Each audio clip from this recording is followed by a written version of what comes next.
Welcome to Skip the Queue, a podcast for people working in or working with visitor attractions. I'm your host, Callum Lumsden. In today's episode, I speak with Callum Lumsden, co-founder and creative director of Lumsden Design. Callum shares his journey to founding Lumsden, an interior design agency that creates iconic retail spaces for museums and attractions all over the world. Listen along to hear why retail space is pivotal for today's visitor attractions. If you like what you hear, subscribe on all the usual channels by searching Skip the Queue. Callum, thank you so much for joining me on the podcast today. It's a pleasure to have you with me. Thank you. Thanks for inviting me. I'm looking forward to this. I'm glad that you're looking forward to this, but we are going to start with our icebreaker questions. Yeah, it might be a thing. You never know.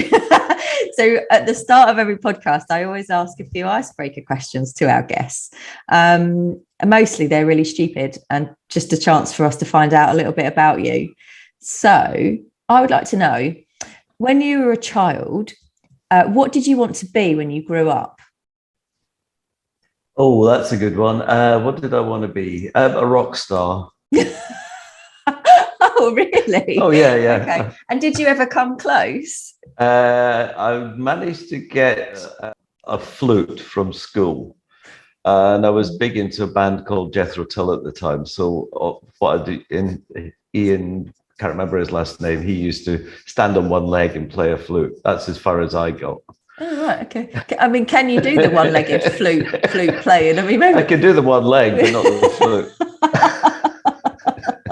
It doesn't sound very rock starish, does it? Flute player. No, it doesn't. But Jethro Tull were pretty good. But I was also a roadie for some mates of mine. They had a proper band, and that was in Edinburgh. So I got to get a little bit of taste of that. But I've always been massively interested in rock music or music of any kind, really. Oh, well, this is really handy then, because my next question for you is, what is your karaoke song?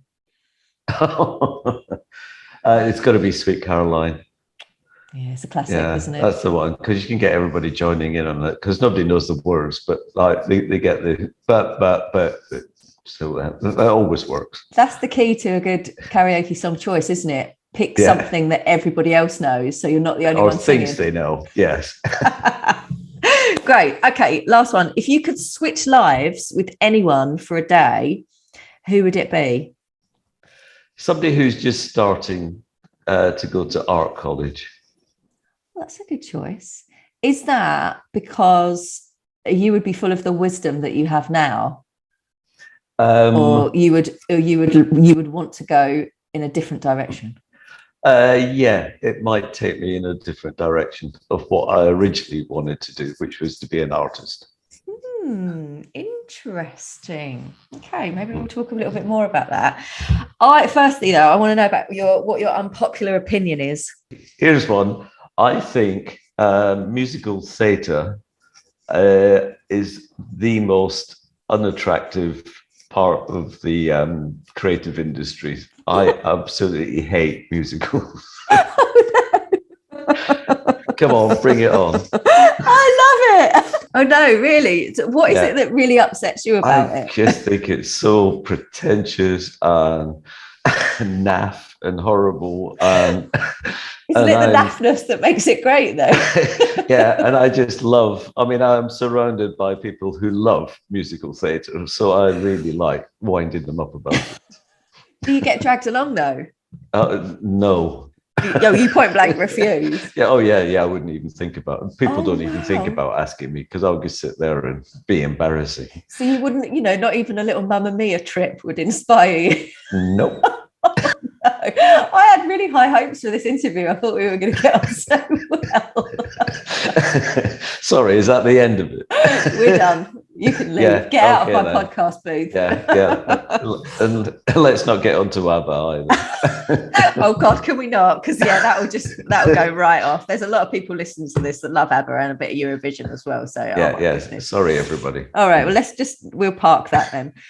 Callum, you tell me about your background and how you have come to found Lumsden Design.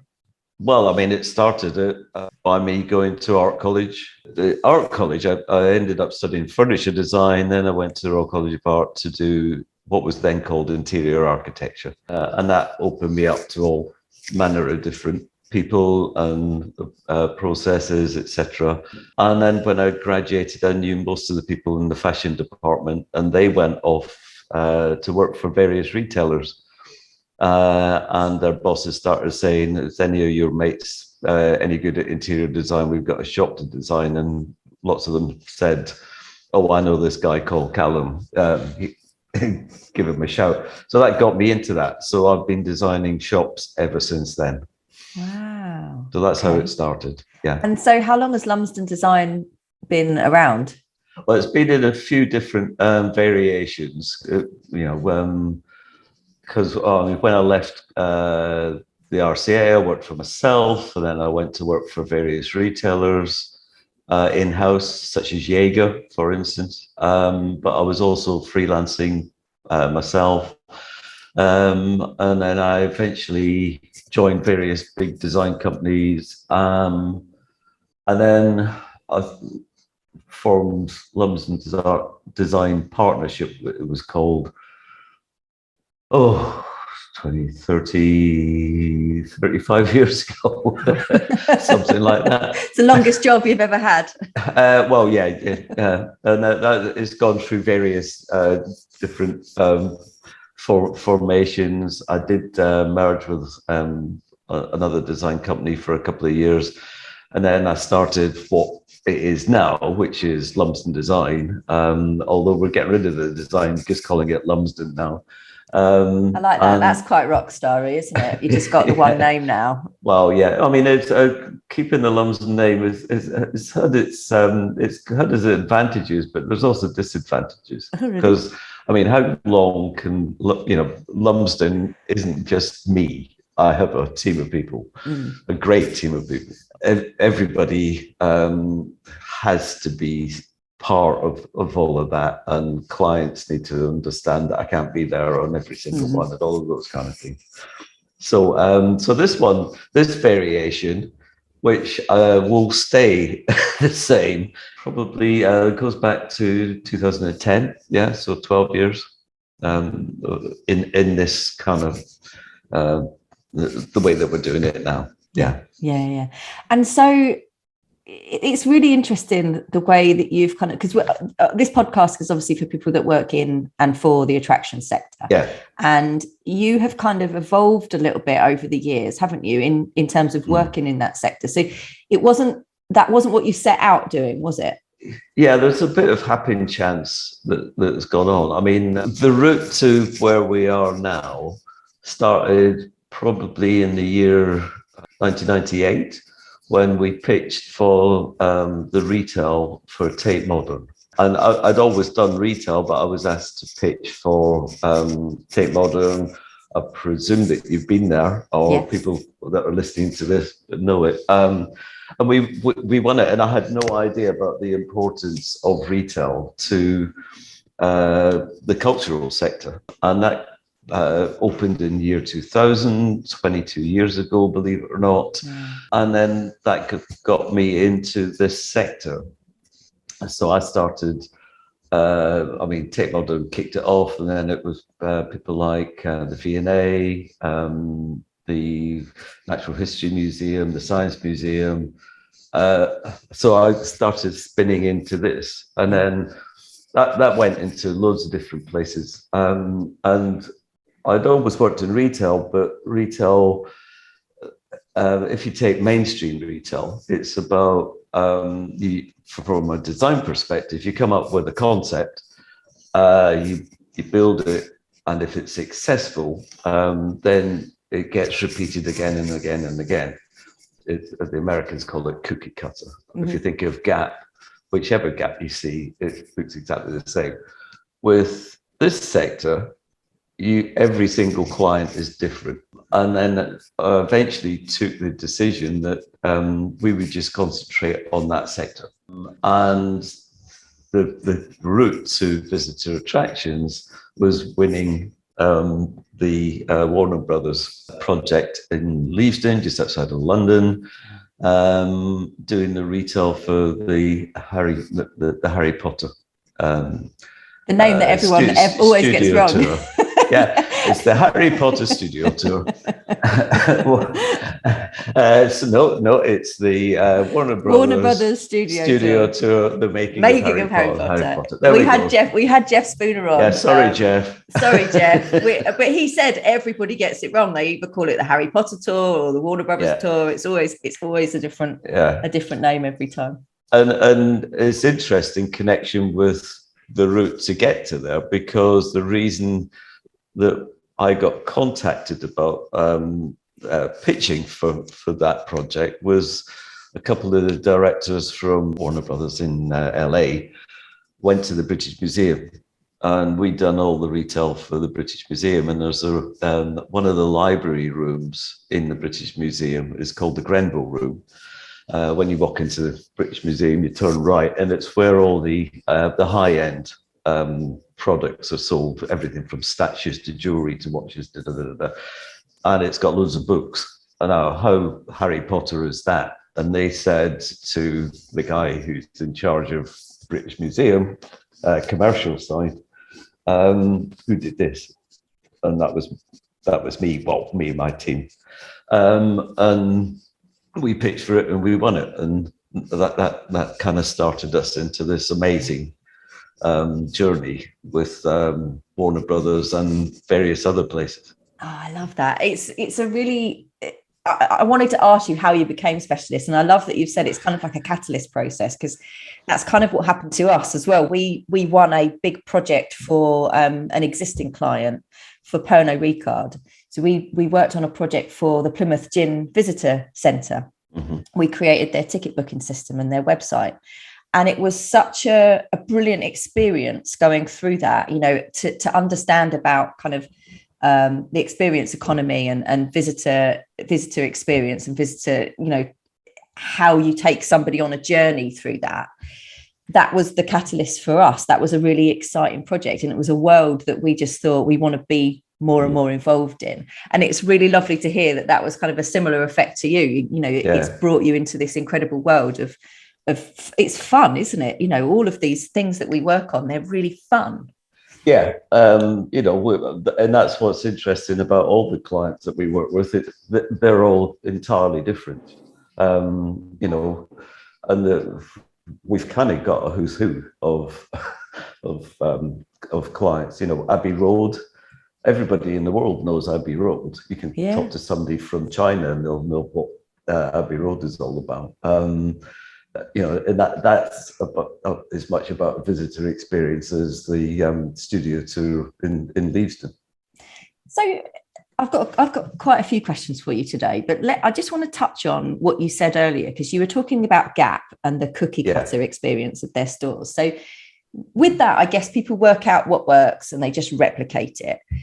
Yours is so different, because every store that you're working on is completely different. Everything has a different brand story. It has different values. How do you even start to kind of approach a project when it's so different each time you do it?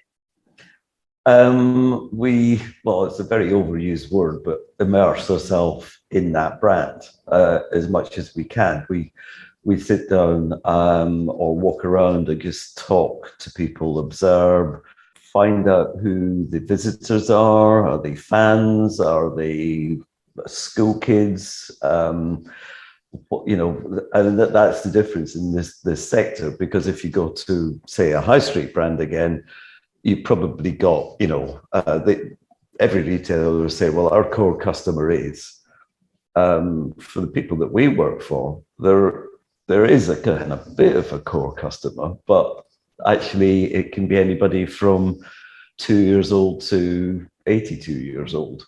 The Warner Brothers studio tour, it's international. It can be grannies and grandpas to a whole troop of school kids to, teenagers or mums who were reading the Harry Potter books when they were 6. Who are now reading that to their own kids. If you go to, we work for MoMA in New York, you've got absolute fans of MoMA products.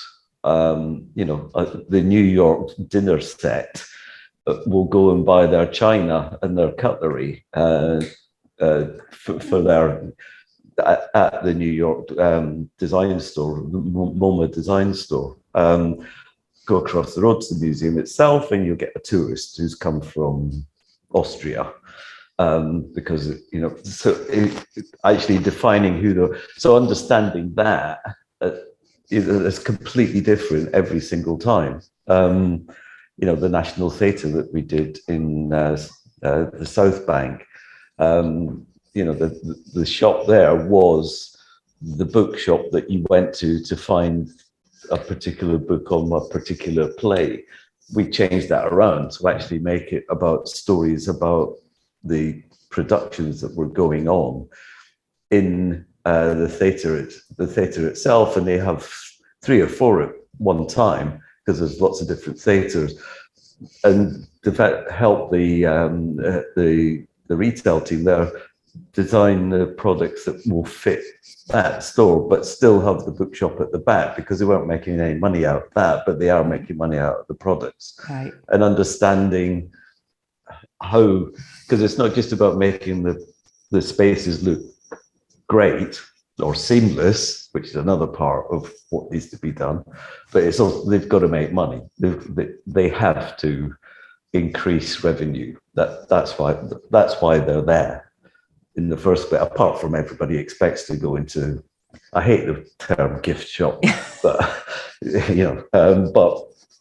96% of people will go into the shop to buy something. And they will buy something. So make the most of it. It's a fascinating process, isn't it? I think, I mean, you touched on it there in terms of the commercial, but why is retail space so important to the sector? It is about commercials, right?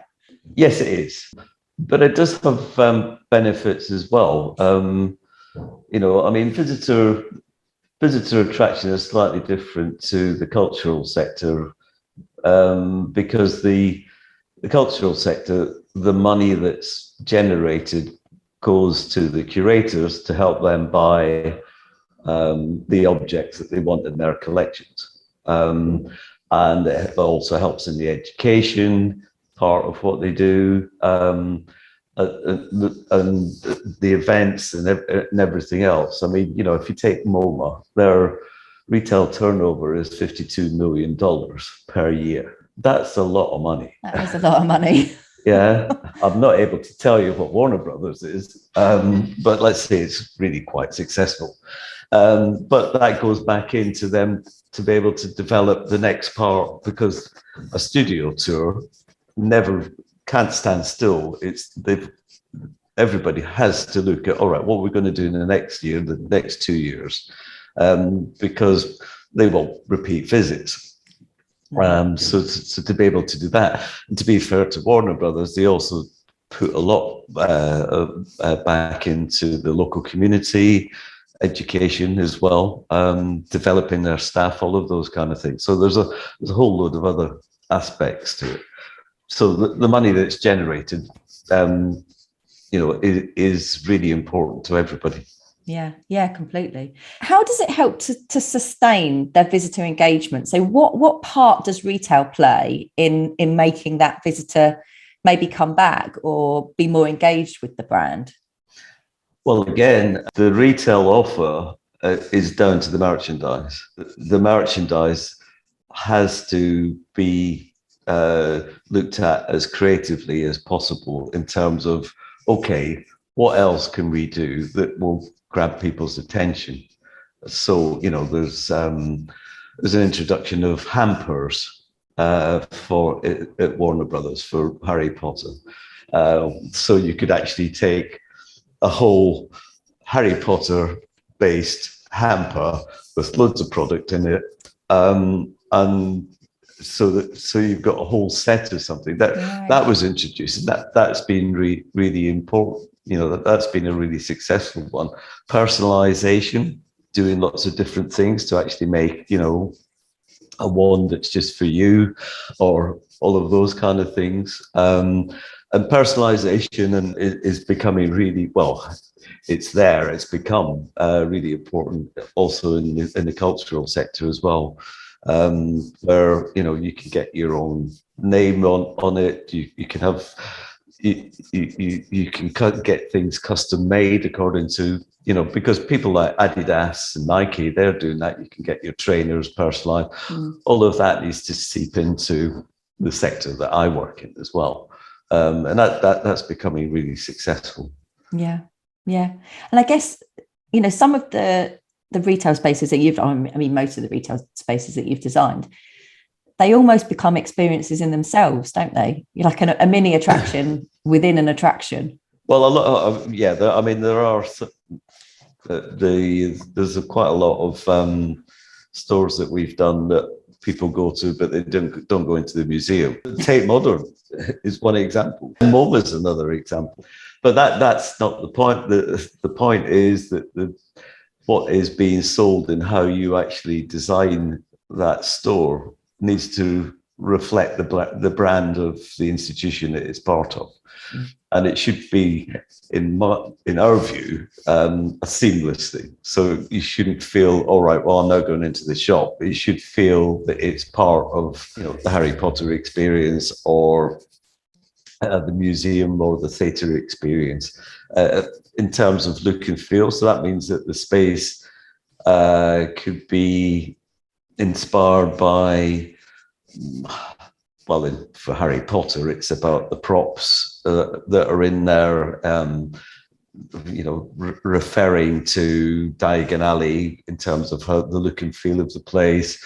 Or, if you take the British Museum, it reflects the architecture, because it is a completely different, that's big tourist land. People want the British Museum because it's a fantastic building. It's got an amazing collection.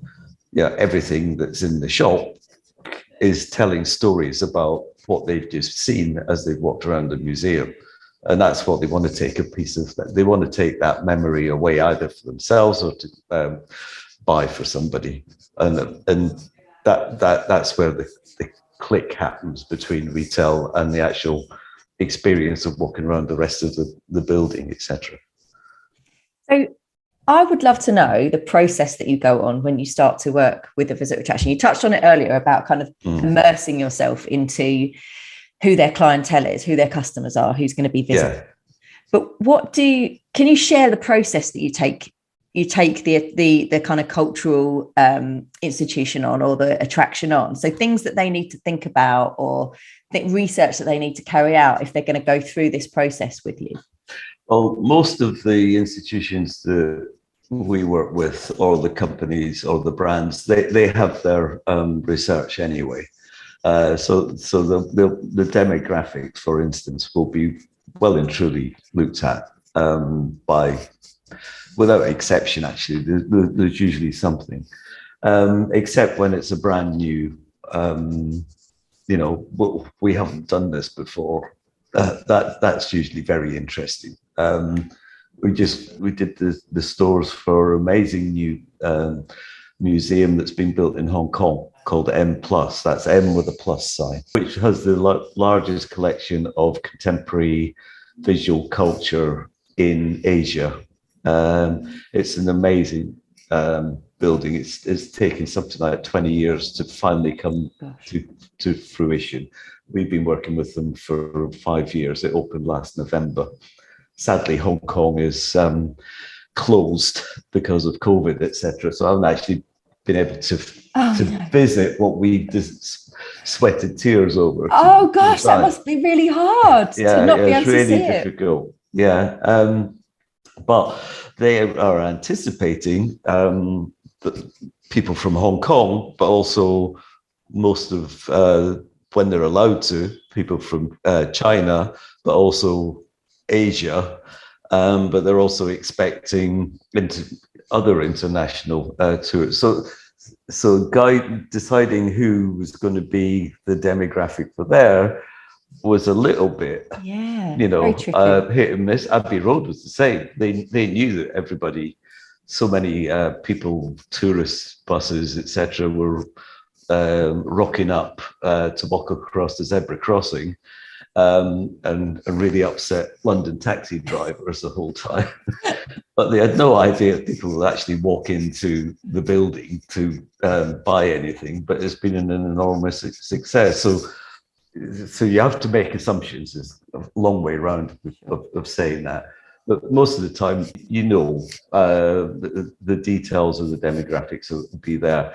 Talking to the curators, talking to the management, talking to the retail teams, as well is our way of doing it. And an awful lot of the time, we're working in, such as the M Plus in Hong Kong example, working with a brand new building that you've got super important architects being commissioned to design these amazing buildings.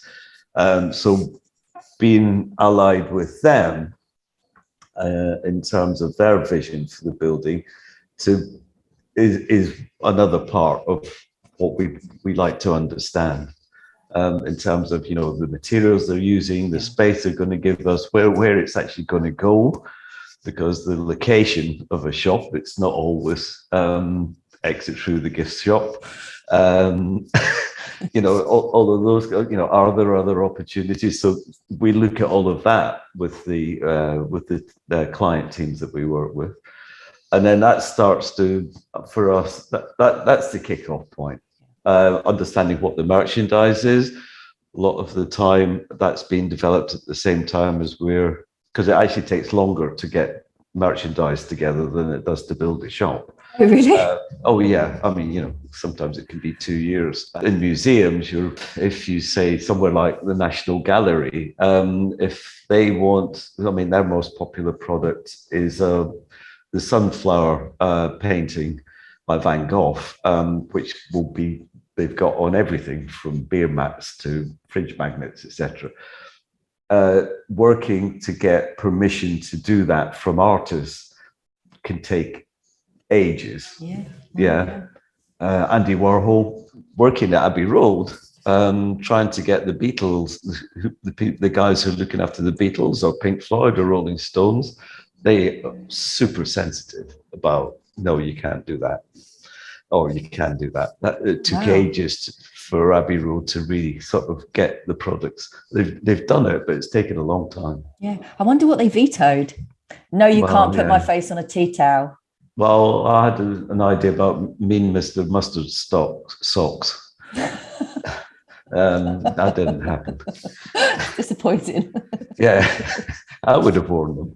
That's brilliant. Thank you for that insight into the process. I guess then, the brands that you work with are phenomenally well known, or they have such rich history or such good stories, like Harry Potter, or like you mentioned the National Gallery there. The designing of the stores and what they're going to look like interior, that must be the easy part. You've got so much to work with.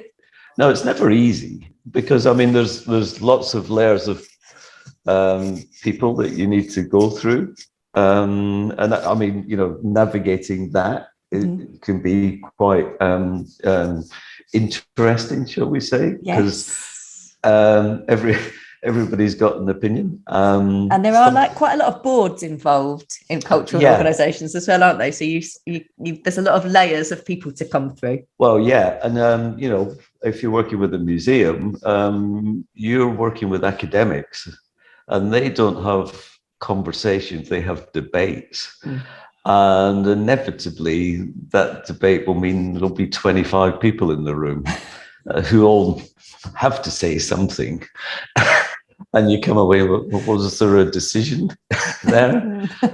And then you've got the architects. The architects can be very easy to work with, or very opinionated and have one direction. And so actually navigating that can be quite entertaining sometimes.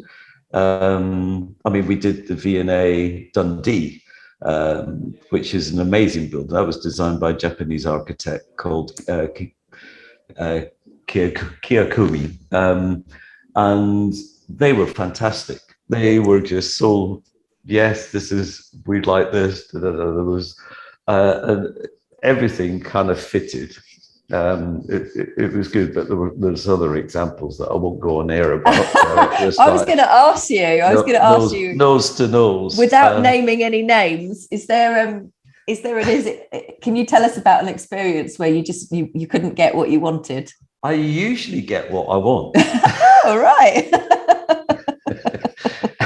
or there's You're very persuasive. Or there's a bit of a compromise. Okay. Yeah. I mean, there was one example where it just got so stupid that the head of the museum walked into one of the meetings that I was having alongside the retail team and the architect, and he came in and said, "I've had enough of this.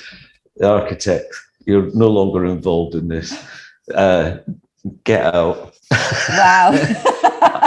And let Callum do what he wants to do. So there you go. Oh, right, I like no it. names. No names mentioned. The power that you have, Callum, as well. I love that. I have since worked with those architects on another project, and everything was fine. we all have our little frictious moments. That was 15 years later, and they'd calmed down. It took them that amount of time to mellow. Yeah. I'm glad there was a happy ending. What about retail spaces that aren't at the actual attraction itself? So we talk about Harry Potter.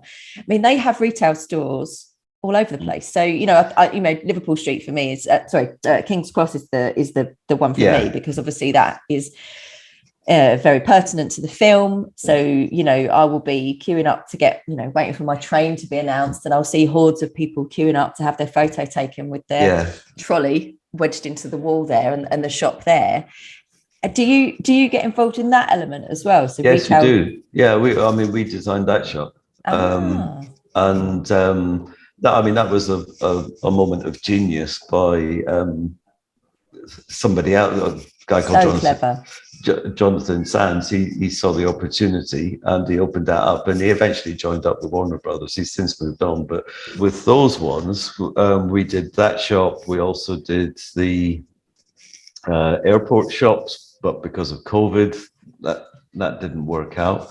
Then there was Cursed Child. We did all the retail in the theatres for that, and that went worldwide. New York, Hamburg, Sydney. I can't remember all the cities that went to. And then we didn't get involved in it, but the Warner Bros. Opened up a store in New York, a full-blown store on right next to the Flatiron Building, and that's been enormously successful.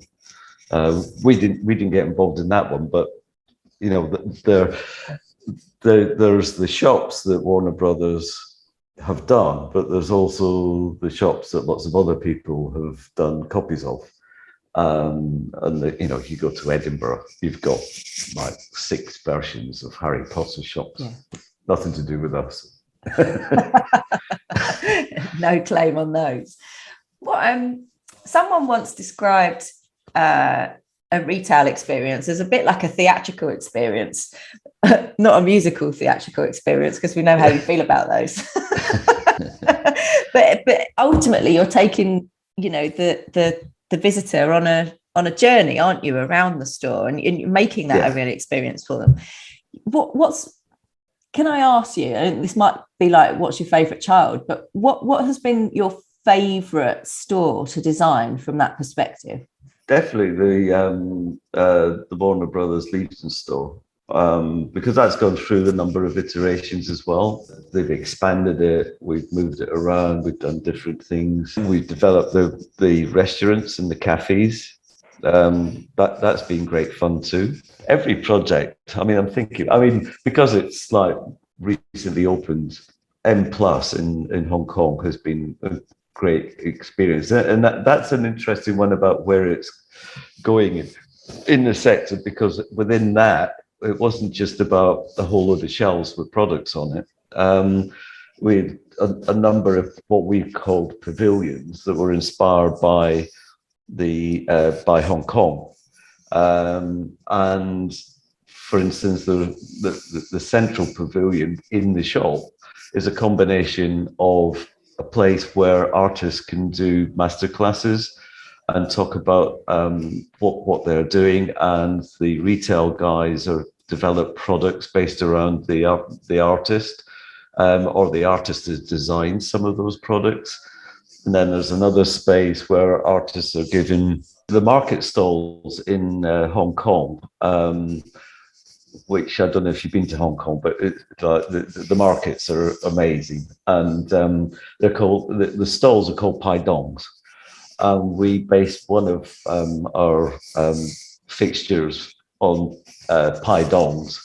And the idea, and that's what's happening, is that one of the Pai Dongs can be taken over by an artist to do anything that they want on it. Yeah, so sculptural or lighting or sound, because they've got sound artists and all of those kind of things. Or it can be handed over to almost on a concession basis. So it could be I don't know, a sports retailer. They could take it over. All of those kind of things, or personalization again, where you could actually get, if you're buying a wallet, you can get your own initial put on it, all of that kind of stuff. And then another part of it was for gift wrapping, where we were commissioning Chinese calligraphers who will actually sign it. Oh, wow. All of those are showing origami. How you can actually use origami to make your gift wrapping look even more different. Oh, that's incredible. That's really theatrical, isn't it? Yeah, that's a real experience. So you've really got activity going on in there. And I mean, and that's what happens with Harry Potter. I mean, when you're buying a wand, you've got somebody showing you how everything works and how to wave it and what to say and all of those kind of things. And that just gives people something. They'll remember that, they'll love that, and hopefully they'll also buy something. But it's adding something extra into that visitor experience. That's the way it's going for mainstream retail as well. That whole thing. Experiential. So I guess it's kind of like the Hamleys thing, isn't it? Right? Because I can remember as a kid going around Hamleys and being, you watch the people they show you how to use the toys, and they show you how to, how they work, and to play with them. And absolutely. There's a guy. Do you know what? I hope I don't misquote this, because I think it was Jeff Ram that told me this story, where Jeff Ram is a public speaker.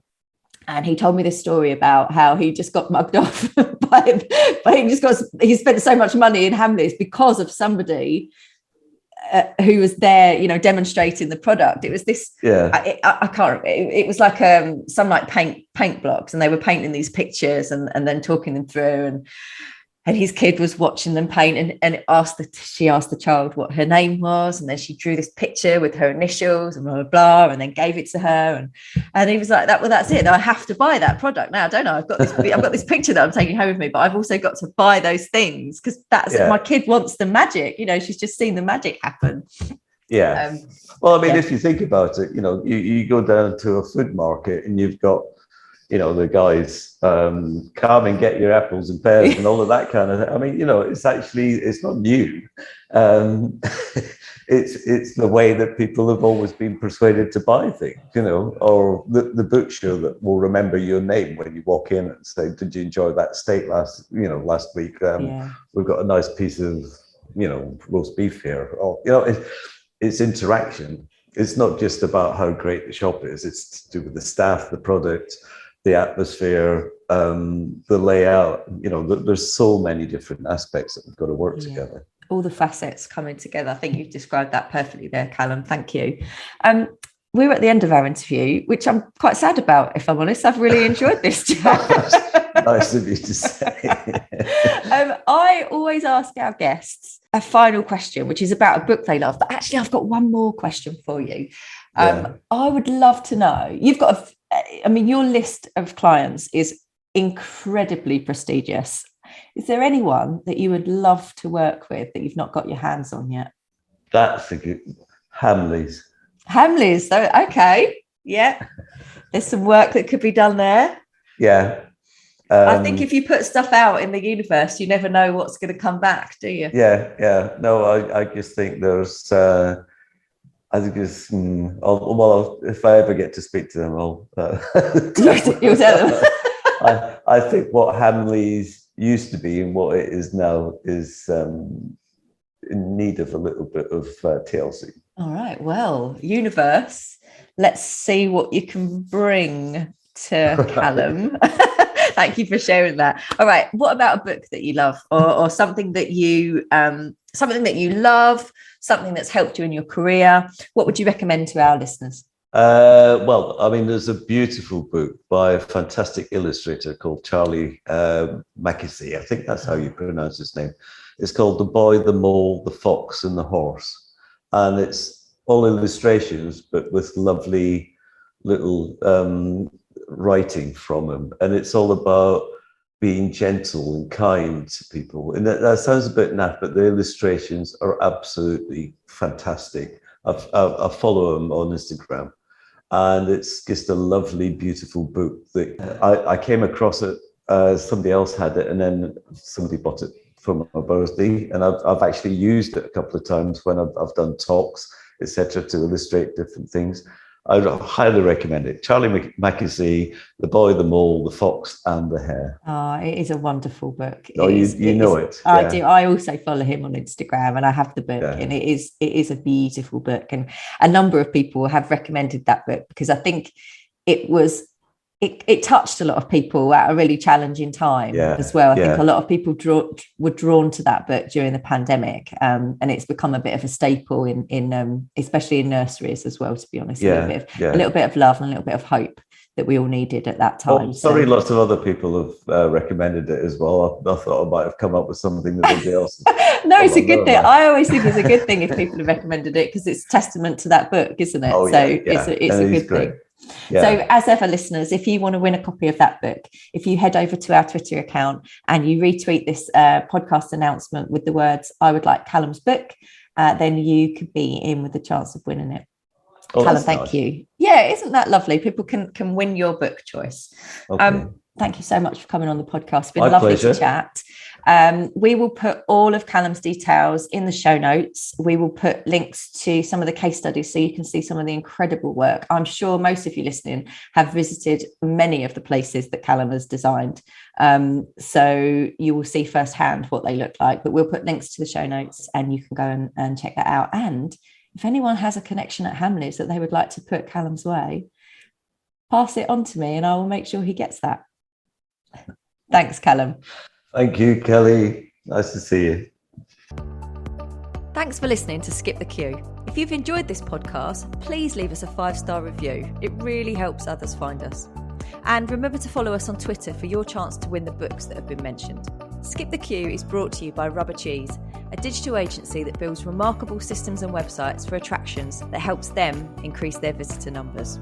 You can find show notes and transcriptions from this episode and more over on our website, rubbercheese.com/podcast.